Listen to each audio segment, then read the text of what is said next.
Hello everyone, how are you doing? This is MD Tech here with another quick tutorial. In today's tutorial, I'm going to show you guys how to go about making your Windows 11 computer look more like Windows 10 or Windows 7 for that matter. So this should hopefully be a pretty straightforward process, guys, and without further ado, let's go ahead and jump right into it. Before we download anything, I'd recommend moving your taskbar icons to the far left side of your screen because it'll be better oriented for later in this tutorial. So just right click on a blank area of your taskbar and select taskbar settings. You want to scroll down and where it says taskbar behaviors, left click on that. And taskbar alignment, click inside the drop down and select left. That'll be better for later on in this video.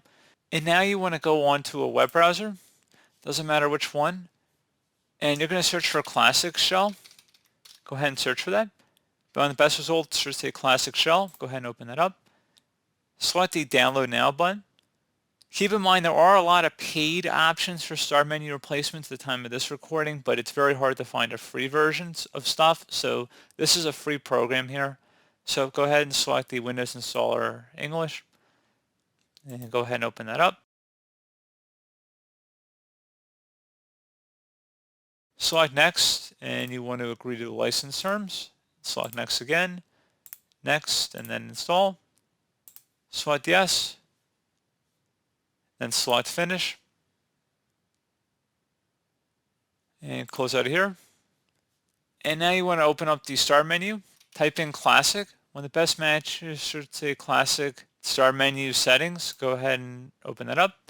Now if you want to replace the start button, you can by clicking inside of here and then select some default options they have.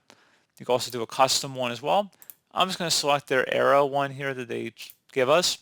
And you can select Windows 7 style, classic with 2 columns, or just classic style, so more like Windows 2000 with a search bar at the bottom, or Windows XP, I guess, as well, but again, with that search bar feature.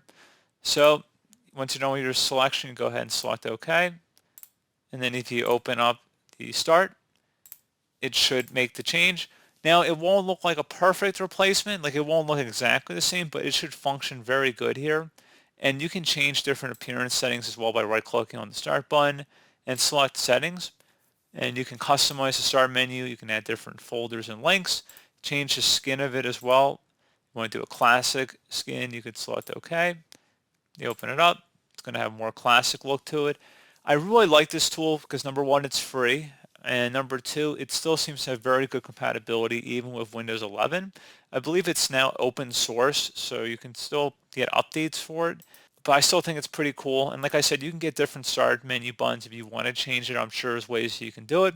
However, I would be satisfied just with this here. So again, pretty straightforward process, guys. I'd be pretty satisfied with this.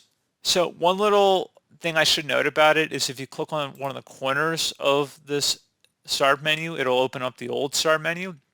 You just got to make sure you're clicking right on the button itself and it will open up the classic menu.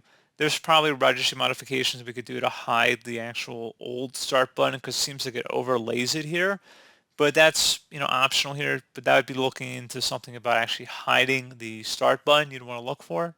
But again, when you have Windows updates and stuff, it may bring it back. So I'd actually be comfortable using it the way I have it set up here. It's kind of a minor inconvenience, not really, but I wouldn't mind using it in this way. So I don't think most of you guys should have a problem. If I'm okay with it, you guys should be okay with it. But like I said, pretty straightforward. Do hope I was able to help you out, and I do look forward to catching you all in the next tutorial. Goodbye.